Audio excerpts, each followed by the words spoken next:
Muy buenas noches, amables amigos y hermanos presentes y los que están a través del satélite Amazonas o de Internet en diferentes naciones. Es para mí una bendición grande estar en esta noche con ustedes, acompañando aquí al misionero Miguel Bermúdez Marín, y es una bendición muy grande estar para compartir con ustedes unos momentos de compañerismo alrededor de la palabra de Dios y su programa correspondiente a este tiempo final. La escritura que contiene el pensamiento divino y contiene la materialización del pensamiento divino, que viene a ser la historia que encontramos desde el Génesis hasta nuestro tiempo, viene a ser tipo y figura también de las cosas que estarán sucediendo en este tiempo final. Por lo cual leemos aquí en el capítulo 89, versos 19 en adelante de los Salmos. Salmo 89 dice, versos 19 en adelante: entonces hablaste en visión a tu santo y dijiste, he puesto el socorro sobre uno que es poderoso. He exaltado a un escogido de mi pueblo. Hallé a David mi siervo, lo ungí con mi santa unción. Mi santo o mi mano estará siempre con él. Mi brazo también lo fortalecerá. No lo sorprenderá el enemigo. Ni hijo de iniquidad lo quebrantará, sino que quebrantará delante de él a sus enemigos y herirá a los que le aborrecen.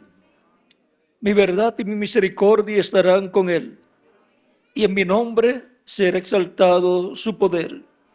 Asimismo pondré su mano sobre el mar y sobre los ríos su diestra. Él me clamará, o sea, él me clamará, me dirá, me llamará. Él me clamará, mi Padre eres tú. Mi Dios y la roca de mi salvación. Yo también le pondré por primogénito, el más excelso de los reyes de la tierra. Para siempre le conservaré mi misericordia, y mi pacto será firme con él. Pondré su descendencia para siempre, y su trono como los días de los cielos. Que Dios bendiga nuestras almas con su palabra y nos permita entenderlo. Pueden tomar asiento si tienen la bondad.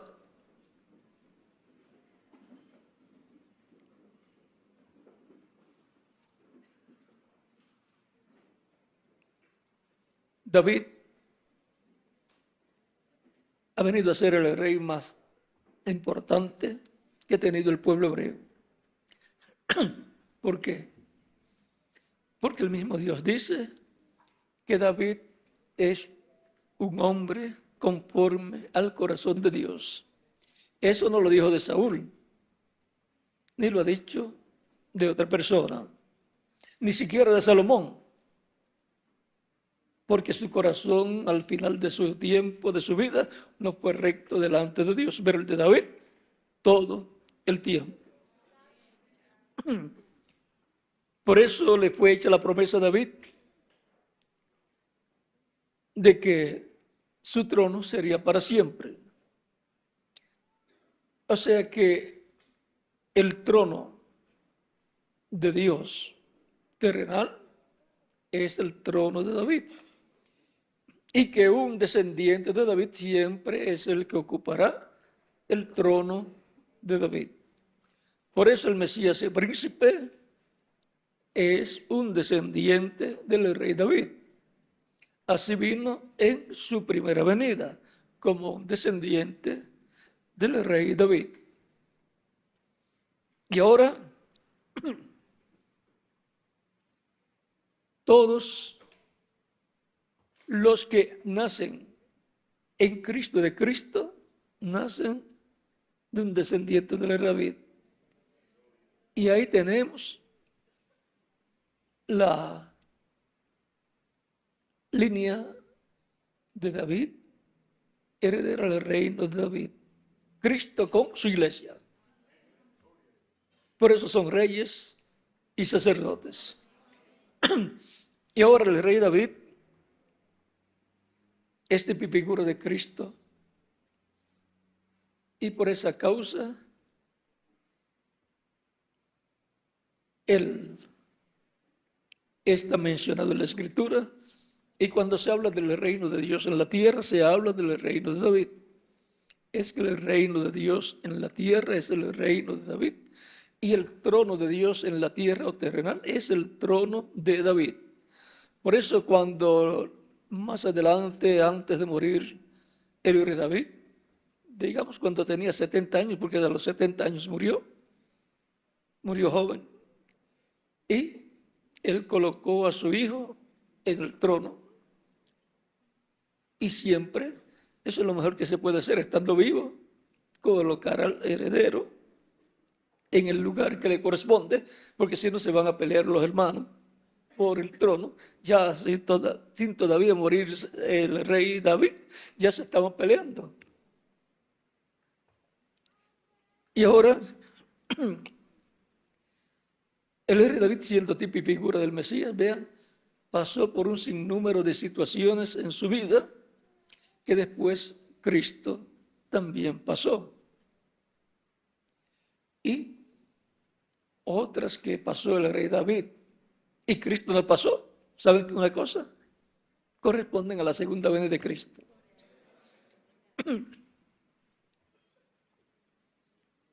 Por ejemplo, la restauración de David como rey, eso corresponde a la segunda venida de Cristo. Y ya 4 de las fiestas hebreas se han estado cumpliendo. Se cumplió la Pascua, se cumplieron los panes sin levadura, se cumplió también la gavilla mecida, que es Cristo resucitado, la resurrección de Cristo, como la gavilla mecida presentada al Padre, y Cristo como Cordero, la Pascua. Él es nuestra Pascua, dice San Pablo, en 1 Corintios capítulo 5, verso 7. Y luego, el día de Pentecostés, esa fiesta de cosecha se ha cumplido también y se está viviendo ese tiempo de Pentecostés porque se está cosechando a través de las diferentes etapas o edades de la iglesia. Luego faltan 3 fiestas. La fiesta de las trompetas de Levítico capítulo 23, versos 24 y 25, que es la trompeta final, la gran voz de trompeta prometida para el día postrero. Porque a la final trompeta, porque será tocada la trompeta, y los muertos en Cristo resucitarán incorruptibles, o sea, en cuerpos glorificados y eternos y jóvenes, y los que estamos vivos y estemos vivos en esos días, seremos transformados. Esa es una promesa para los creyentes en Cristo. Es bajo el tiempo en que esa trompeta suena, que es la trompeta con la cual también son llamados y juntados todos los escogidos del día postrero, tanto de la iglesia como del pueblo hebreo. Del pueblo hebreo, 144,000. Y son nada menos que los ángeles del Hijo del Hombre, de Apocalipsis capítulo 11 y también Apocalipsis capítulo 7, que es lo mismo que San Mateo capítulo 24, verso 31, que dice: y enviará a sus ángeles con gran voz de trompeta y juntarán a sus escogidos. Están los escogidos del pueblo hebreo, que son 144,000, que van a ser juntados con y bajo el ministerio de los ángeles, los ministerios de Moisés y Elías, los ministerios de los 2 olivos. Y esa trompeta sonando es la séptima trompeta de Apocalipsis capítulo 11, verso 15 en adelante. Y la séptima trompeta, como el séptimo sello, es la venida del Señor. O sea, desde la perspectiva del cristianismo, la venida del Señor. Desde la perspectiva del judaísmo, los 2 olivos, Moisés y Elías. Tan sencillo como eso. Y ahora,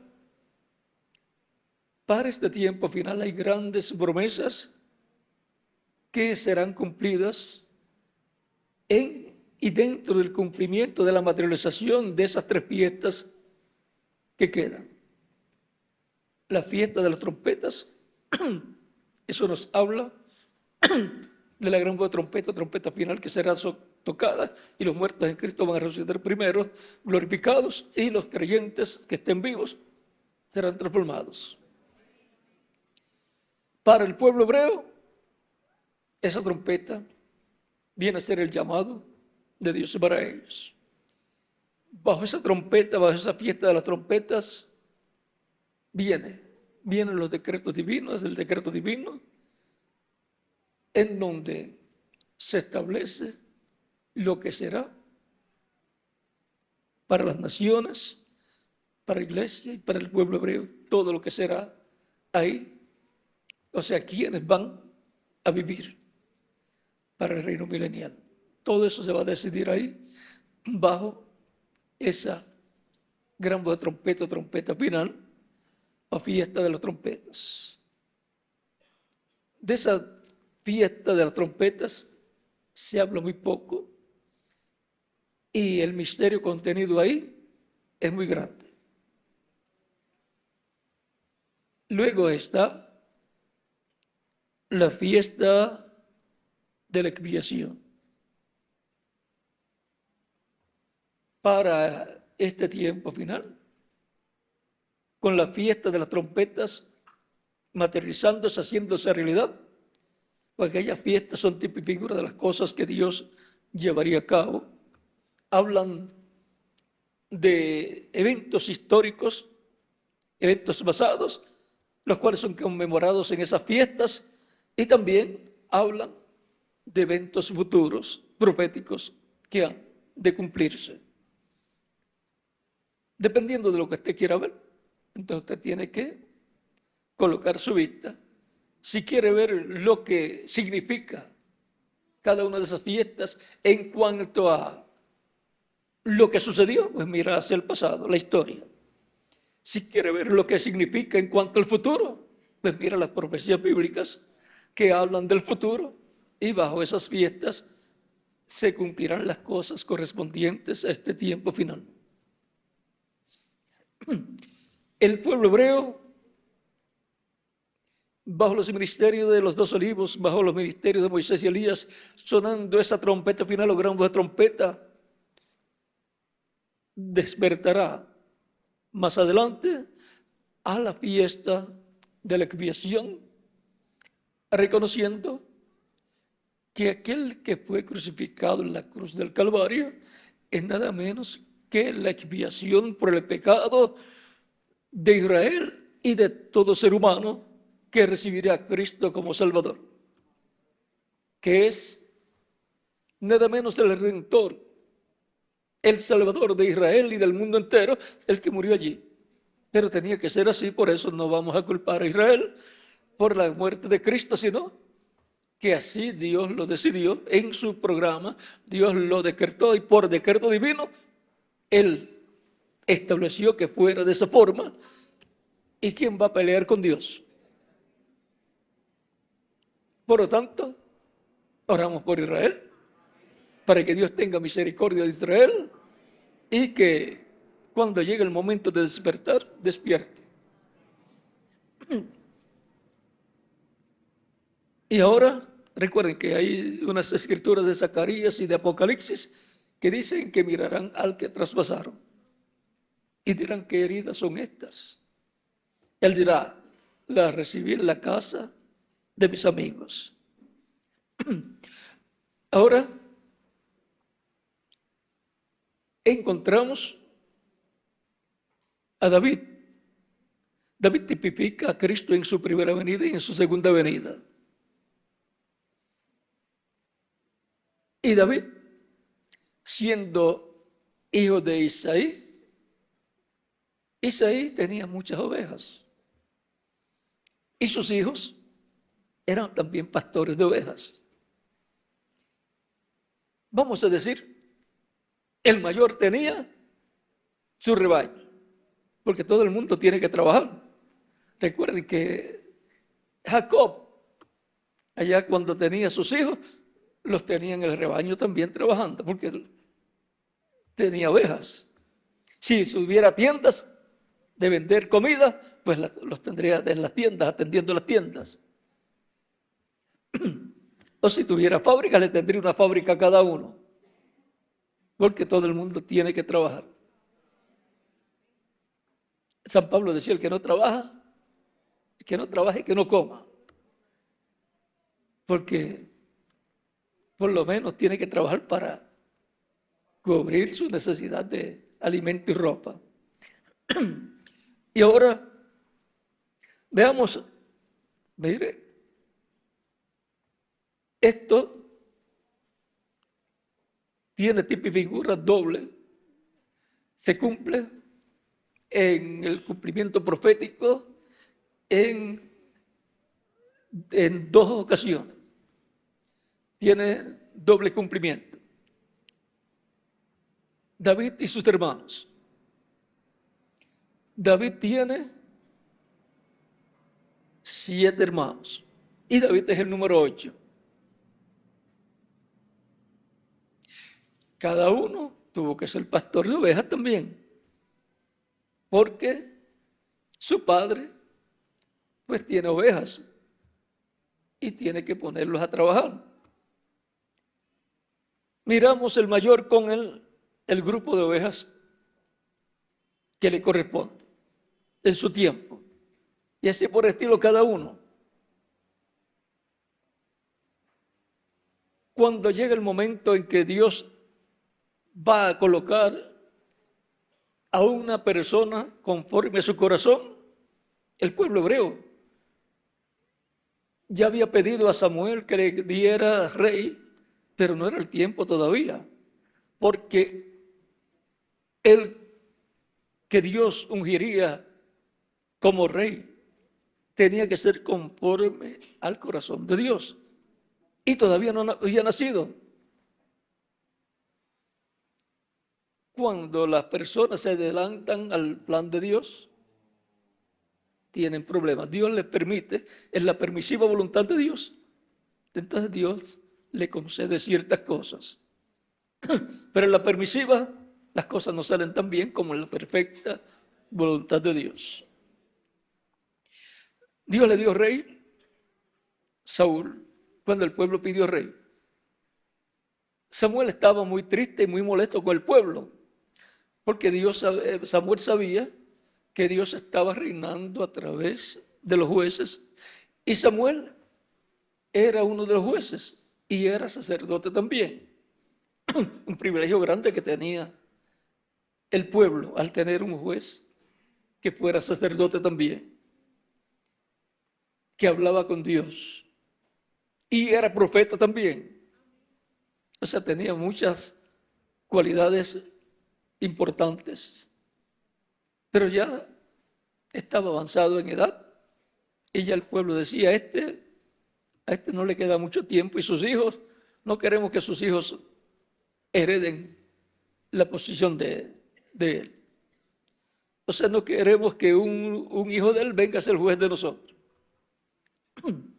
porque no andan en el camino de Dios correctamente. Y ellos veían a los otros pueblos que tenían reyes y entonces empezaron a pensar, sería bueno que tengamos un rey también como los demás pueblos, que nos lleve a la batalla, que vaya al frente con nosotros, un líder. Con Samuel era más sencillo. Oraba a Dios y Dios les daba la victoria. Iban a la segura. Ahora, Samuel está muy triste y muy molesto también. Y Dios le dice, dale rey como te piden. Concédele lo que te piden. No te han desechado a ti. Me han desechado a mí para que no reine sobre ellos. Porque la forma de Dios reinar sobre el pueblo era a través de un hombre.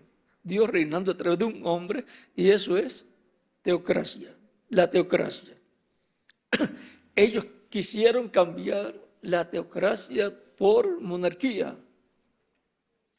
En la monarquía es un hombre reinando para Dios. Y lo pidieron antes de tiempo, pero Dios le dijo, concédelo. Le vas a dar una persona que reine sobre ellos, pero dile cómo es la monarquía.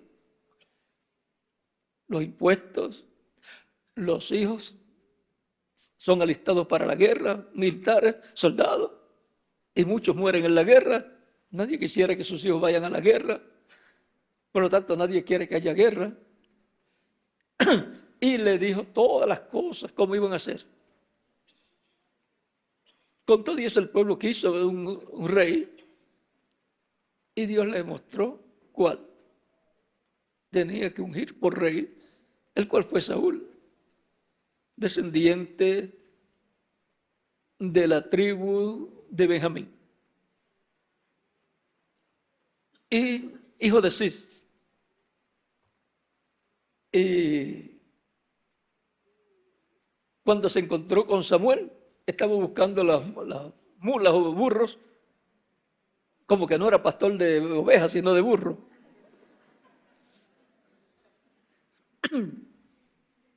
Y es que se le habían perdido al padre de Asís, el padre de Saúl, y él lo mandó a buscar. Es que en ese tiempo, pues, eran las herramientas de trabajo, y ya se encuentra con Samuel, y ya, pues, y Samuel le cogió cariño, lo amó, y oró por él. Ya Dios le dijo que esa era la persona. Cuando llegó donde Samuel, ya Dios le había mostrado cuál era la persona y que venía de camino. Era una persona alta, el más alto del pueblo hebreo le llegaba al hombro, así es que era bastante alto. Y luego, más adelante, pues no cumplió con todo lo que Dios le ordenaba, y Dios lo desechó. Y luego le dice a Samuel, ve ahora allá a Belén y ya di que vas a ofrecerle a Dios sacrificio. Y llama a la familia de Isaí y a los hijos de Isaí para que estén ahí también. Y tú me vas a ungir a un hijo de Isaí por rey en lugar de Saúl.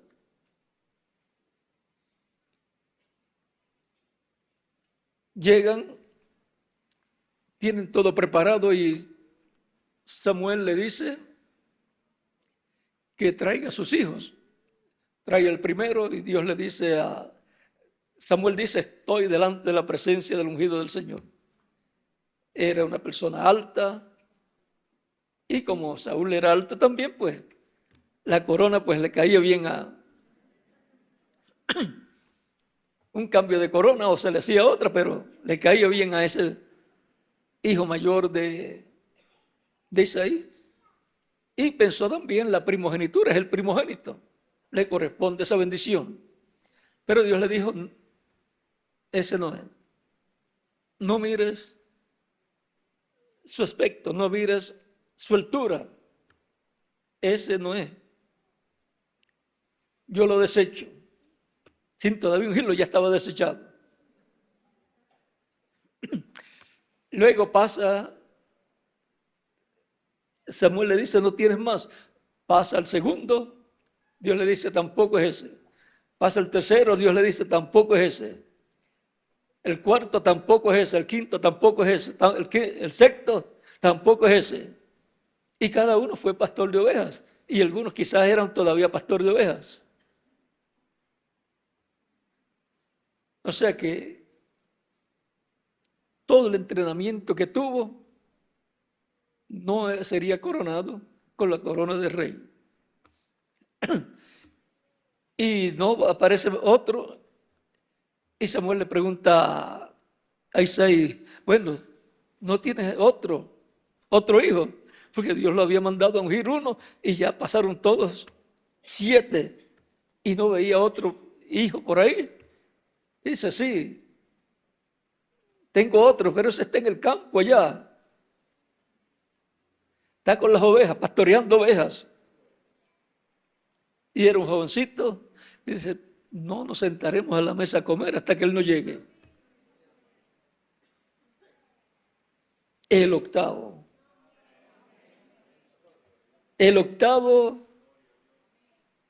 con un rebaño, pastoreándolo, alimentándolo. De los otros en ese tiempo no se dice que estaban pastoreando, pero de seguro fueron pastores todos, cada uno en su tiempo. Y ahora, cuando llega, Dios le dice, ese úngelo. Quizás era el más pequeño de todos, no aparentaba ser candidato para rey, pero para Dios sí. Porque Dios no mira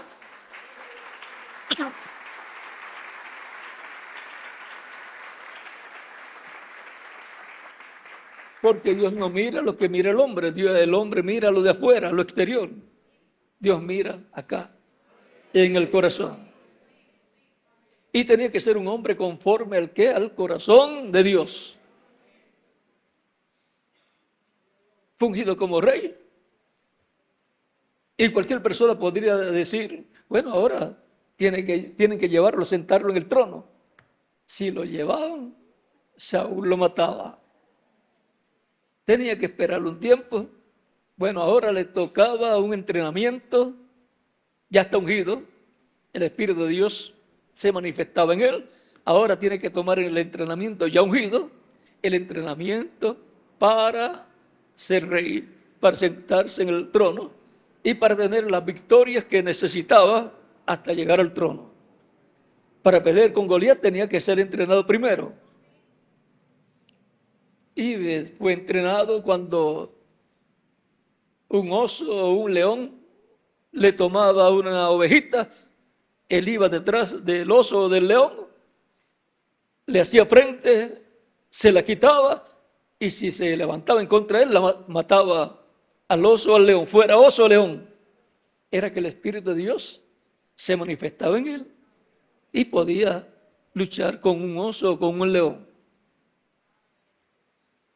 Con la onda le tiraba, lo tumbaba y con el cuchillo lo mataba. Eso mismo, más adelante, fue lo que hizo con Goliat. Pero ya Dios lo había entrenado, lo había pasado por esas etapas, por esas pruebas, que quizás no eran tan fáciles enfrentarse a un oso o a un león. Lo normal es salir corriendo, pero Dios lo había ungido para ser rey, y conforme a esa unción, Dios se manifestaba y obraba a través de David. Y ahí David iba creciendo espiritualmente, su fe iba creciendo a medida que iba siendo entrenado por Dios. y se mantenía como pastor de ovejas. Ya ungido rey, seguía siendo un pastor de ovejas. Y el octavo, con el octavo grupo de las ovejas. Para la primera venida de Cristo, encontramos que antes de Cristo vino Juan, que fue el séptimo mensajero de la séptima edad de la iglesia hebrea bajo la ley. Y vino con su grupo. Pero después apareció Jesús, el octavo mensajero con su grupo, sus discípulos, ungido cuando fue bautizado, fue ungido con el Espíritu Santo allí, y de allí fue al desierto para ser tentado por el maligno. Pasó diferentes pruebas, fieras allí también en el desierto, pero ángeles protegiéndolo. Y después comenzó su ministerio de 3 años y medio. Y luego se sentó en el trono. Cualquier persona dice, pero no, lo mataron, no se sentó en el trono. Sí, en el trono celestial. Porque era para sentarse en el trono celestial.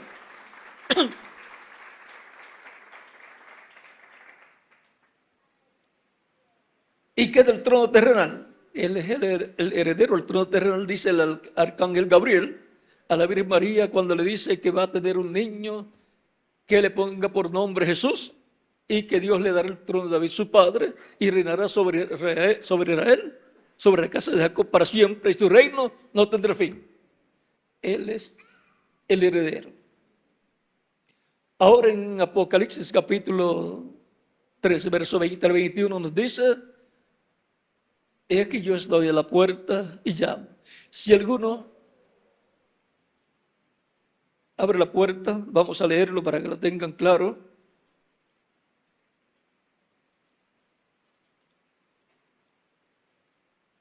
He aquí yo estoy a la puerta y llamo. Si alguno oye mi voz y abre la puerta, entraré a él y cenaré con él y él conmigo.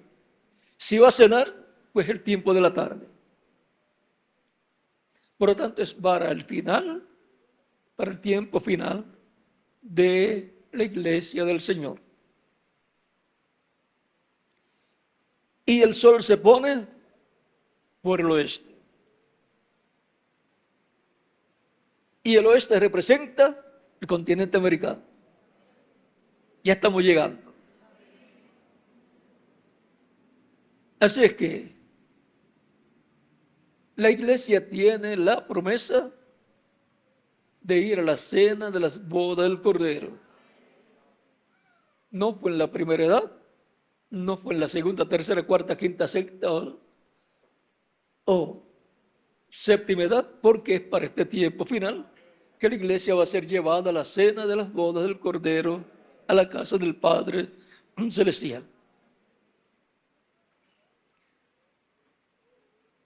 Al que venciere, ahora esto es una cena de boda, la cena de las bodas del Cordero.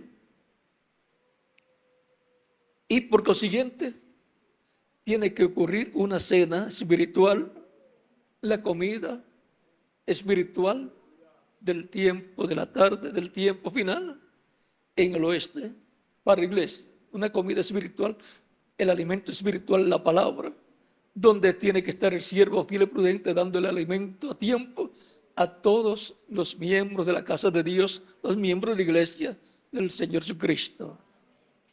Y bienaventurado aquel siervo al cual cuando su Señor venga le haya siendo así. De cierto os digo que sobre todos sus bienes le pondrá.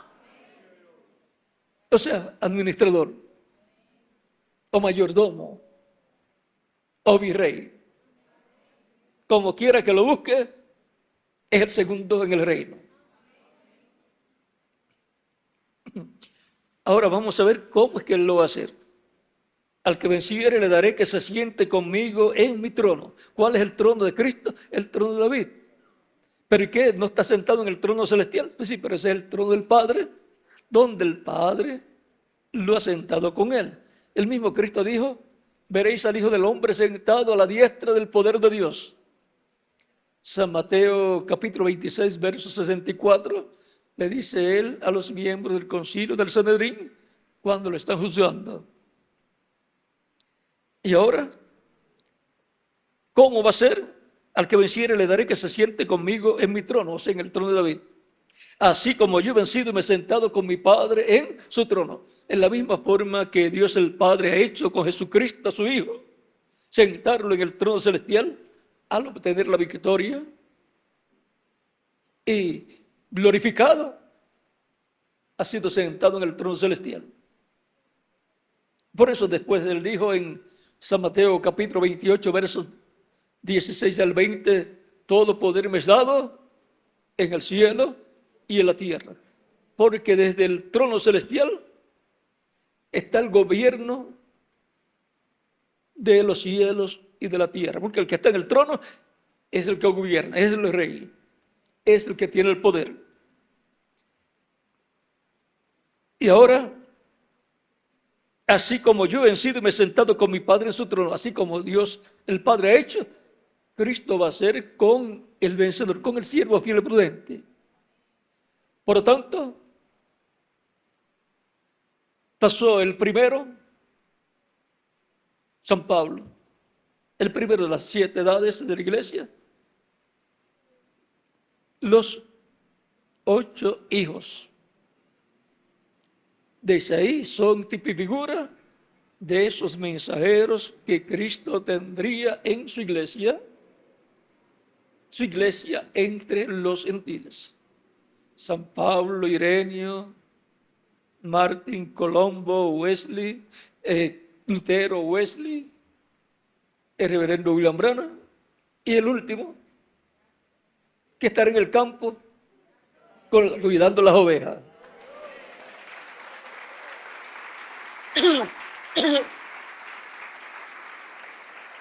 Así de simple es el programa que Dios tiene y ha estado desarrollando en medio de su iglesia a través de las diferentes edades. Por lo tanto, Dios lo tendrá en el campo, trabajando, entrenándolo y alimentando las ovejas. ¿Quién es el siervo fiel y prudente al cual puso su Señor sobre su casa, su iglesia, para que les dé el alimento a tiempo? ¿A quién? A las ovejas del Señor.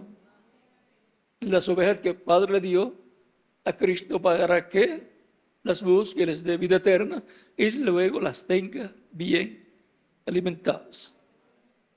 Por medio del mensajero, siervo fiel y prudente, será que Cristo, el Espíritu Santo, estará alimentando sus ovejas. Así como por medio de San Pablo y demás mensajeros, fue Cristo el que obró y buscó las ovejas de cada etapa, de cada edad, en el territorio correspondiente a cada etapa, donde se cumplió en el territorio que se cumplió cada etapa. Ahí colocó el mensajero, comenzó el llamado y comenzaron a venir las ovejas que estaban en ese territorio, y si alguno estaba más lejos, también llegaba el llamado hasta donde estaba cada oveja. Así es para nuestro tiempo final. Por lo tanto, este es el tiempo final, el tiempo del llamado final para las ovejas del Señor. El tiempo final para las ovejas del Señor ser alimentadas. Por lo tanto, así como hubo un octavo mensajero al final, finalizando la dispensación de la ley, que fue Jesucristo, el octavo, correspondiente a la etapa o edad de piedra angular, y por eso él era la piedra angular. También en la iglesia del Señor hay 8 etapas, 7 ya transcurrieron y la octava es la etapa de piedra angular, donde se cumplirán todas estas promesas y estos tipos y figuras que vimos en el rey David. En San Pablo pues se cumplió el hijo mayor de Isaí. Todos eran buenos. Así todos los mensajeros también han sido buenos, pero la bendición siempre viene al final. Es mejor el fin del negocio que el principio. Por lo tanto, para el tiempo final, para el grupo del día postrero, del grupo de ovejas del día postrero, será la bendición grande de parte de Dios. Ellas, esas ovejas, entenderán. Nadie las obligará a entender. Ellas entenderán a medida que vayan escuchando la palabra de Dios, en donde el programa divino les será abierto y los entendidos entenderán. Tendrán percepción profética para comprender los eventos proféticos que estarán cumpliéndose en este tiempo final. Y todos nosotros somos parte de esos eventos proféticos. Por lo tanto, Dios, por decreto divino, así como ha dado la victoria a su ungido de cada tiempo, dará la victoria al ungido y a su grupo del día postrero. Y eso es por decreto divino. Pues el mismo Cristo dice: el que venciere, yo le daré que se siente conmigo en mi trono, así como yo he vencido y me he sentado con mi Padre en su trono. ¿No es eso un decreto? ¿Quién le dijo a Cristo? Se reunió él con muchas personas para ver a quién pondrá Cristo en su trono con él. No. Así como el Padre no se reunió con los ángeles para preguntar a cuál pondremos en mi trono celestial. ¿A quién sentaré conmigo en mi trono celestial? Dios no se reunió con los ángeles para preguntar a quién. Dios decretó quién sería el que se sentaría con él en su trono. Aunque el enemigo de Dios quería sentarse, pero no estaba decretado que él fuera el que se sentara con el Padre en el trono celestial. Sería un reino malísimo.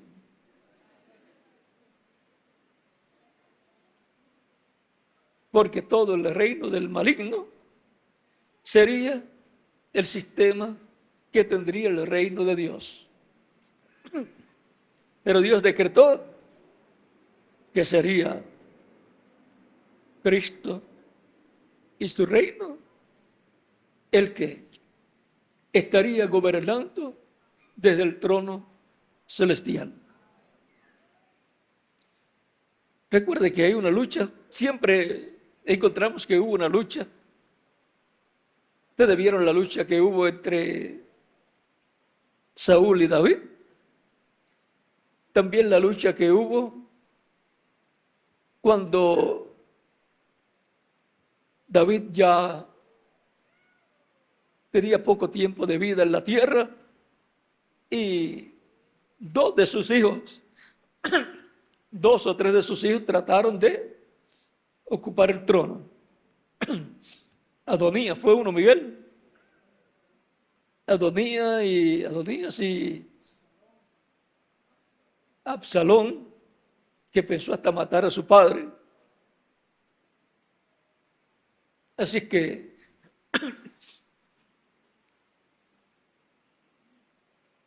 por decreto divino, Salomón sería la persona que se sentaría en el trono. Porque Dios le dijo a David quién sería. Y así es en todo el programa divino. Dios es el que hace las decisiones. Se las hizo desde antes de la fundación del mundo. Y el pueblo que conoce a su Dios se esforzará y hará. Se esforzará y trabajará para que se haga la voluntad de Dios en la tierra. Sabemos que una bendición grande viene para el cristianismo, para la iglesia del Señor Jesucristo. Pero no solamente sabemos eso. Sabemos que ya la bendición para la primera edad cayó en Asia Menor. Para la segunda, tercera, cuarta y quinta y sexta cayó en Europa. Para séptima edad cayó en Norteamérica. Y ahora busca usted a ver dónde tiene que caer la bendición para la edad de la piedra angular. Para la edad octava, o el 8 representa eternidad. Y tiene que ser en el oeste, en el continente americano, que consta de Norteamérica y de la América Latina. Así es que, grande es la bendición que nos ha tocado. Las cuerdas nos han caído en lugares deleitosos y grande es la heredad que nos ha tocado. Estamos viviendo en el tiempo más glorioso de todos los tiempos, en donde por decreto divino la bendición le corresponde al grupo de escogidos del día postrero en el territorio, y de ahí se extenderá esa bendición para otros territorios. Por lo tanto, el grupo del día postrero de escogidos estará trabajando en todo aquello que Dios ha dicho que va a hacer en este tiempo final, en todo lo que corresponde al tiempo final. ¿Para qué? Para ser instrumentos de Cristo. Cristo nos usa en todo lo que Él ha prometido hacer, lo haga a través de los creyentes en Cristo. Porque a través de los creyentes en Cristo, de su iglesia, es que Cristo obraría a través de las diferentes etapas de su iglesia. Así como Dios el Padre obró por medio de Cristo todas las cosas que tenía que hacer para efectuar la redención, así ahora ha estado obrando por medio de su iglesia para llevar a cabo su programa correspondiente al llamado recogimiento y bautismo del Espíritu Santo de todos los hijos e hijas de Dios que vivirían en la tierra. Todo eso se realiza en la iglesia del Señor Jesucristo. Es ahí donde nacen los hijos de Dios, las ovejas del Señor. Dice Cristo también: tengo otras ovejas que no son de este redil, las cuales también debo traer. Y oirán mi voz, y habrá un rebaño y un pastor. Escuchan la voz de Cristo por medio de los mensajeros que le envía, y los ministros que están brazo a brazo con esos mensajeros, llevando ese mensaje de etapa en etapa. Y así se va formando en cada edad el grupo de escogidos de cada edad, y se va formando así el grupo de los que tienen oídos para oír lo que el Espíritu Santo dice a su iglesia por medio del mensajero correspondiente a cada edad. Todas estas cosas han sido establecidas por decreto divino. No es que personas se han juntado para ver qué es lo mejor, porque siempre lo mejor es lo que Dios decreta. Lo que Dios decide, eso es lo mejor, y por eso lo decretó desde antes de la fundación del mundo. Lo que estamos viendo que Dios está haciendo es la materialización de sus pensamientos. Por lo tanto, la palabra de Dios es la expresión de los pensamientos divinos.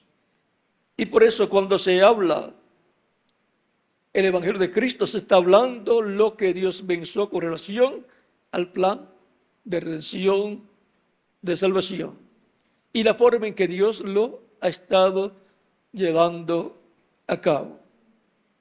Por decreto divino, Dios da la victoria a su ungido.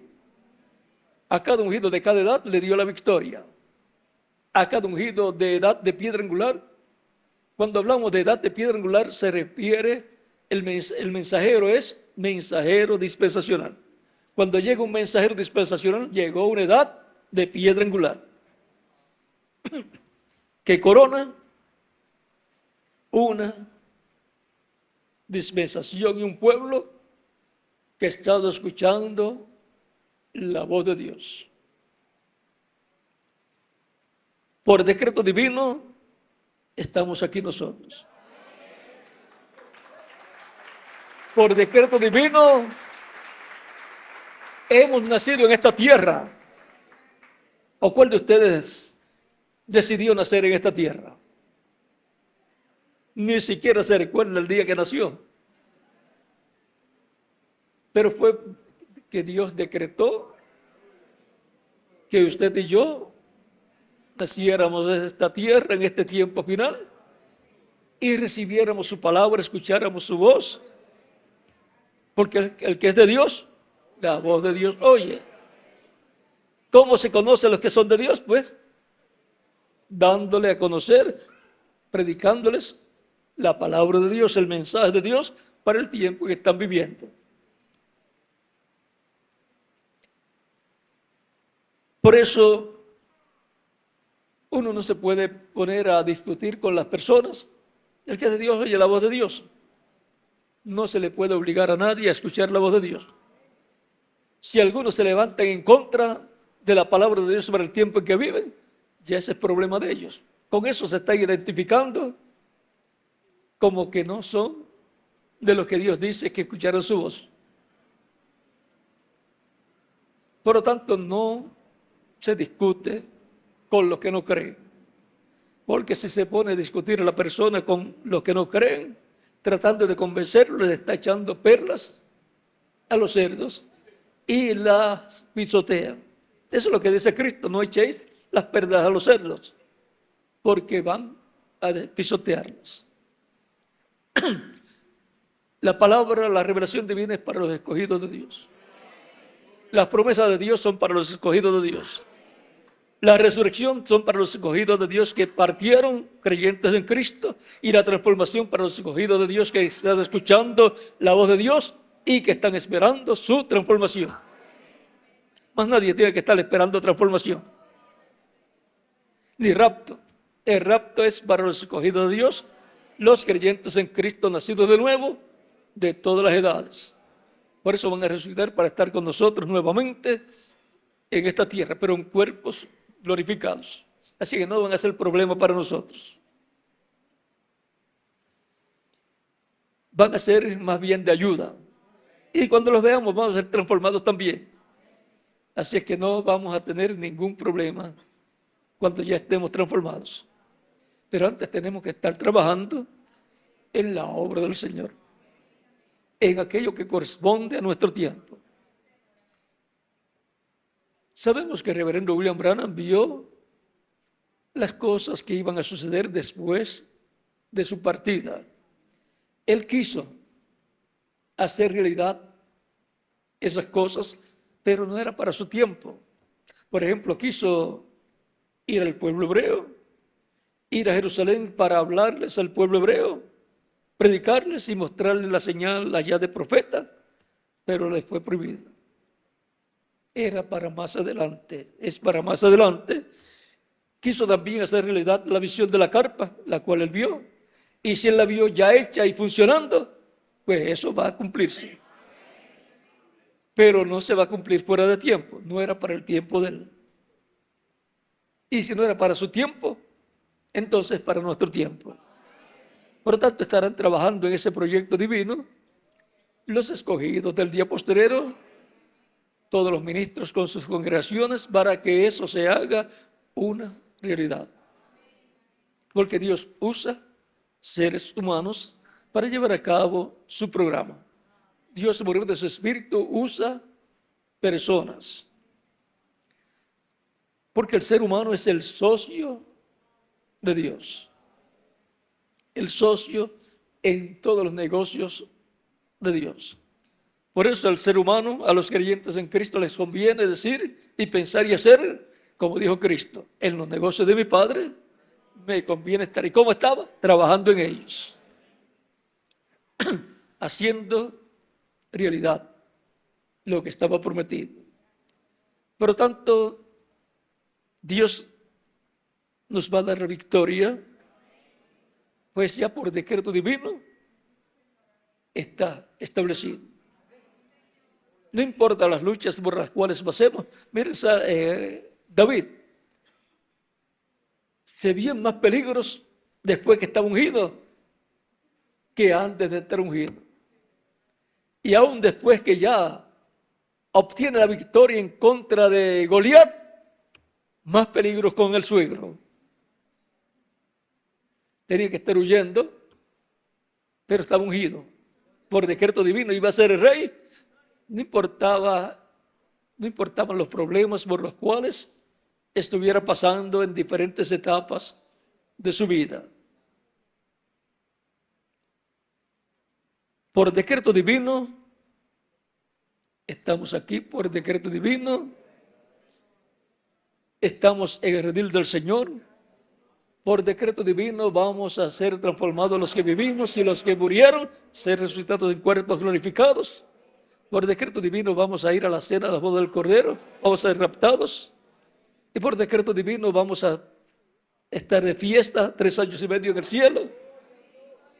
Y luego vamos a regresar a la tierra con Cristo para el establecimiento del reino milenial.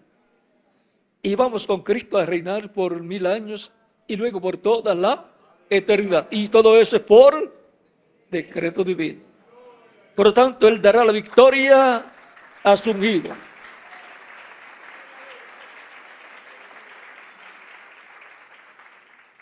Por lo tanto, oremos unos por los otros, los ministros por sus congregaciones y por las demás congregaciones, y las congregaciones por los ministros y por las demás congregaciones, y oremos que Dios complete su obra, su labor correspondiente a este tiempo final, y que nos use, porque es por medio de seres humanos, de creyentes en Él, que Él hará todo lo que Él ha prometido llevar a cabo.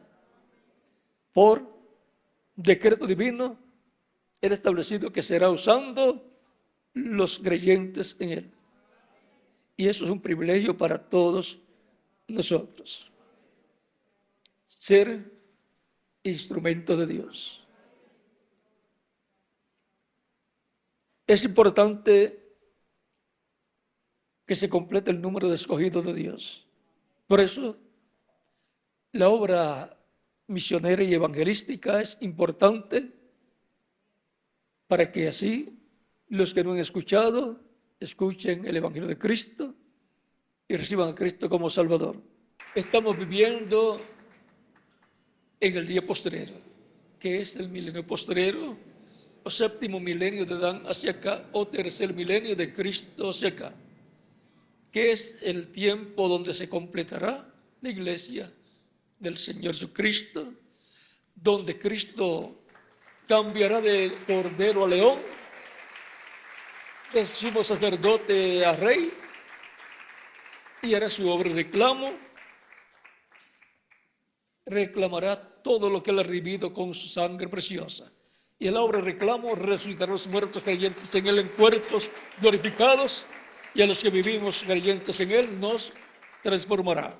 Todo eso está en la obra de reclamo de Cristo como Rey.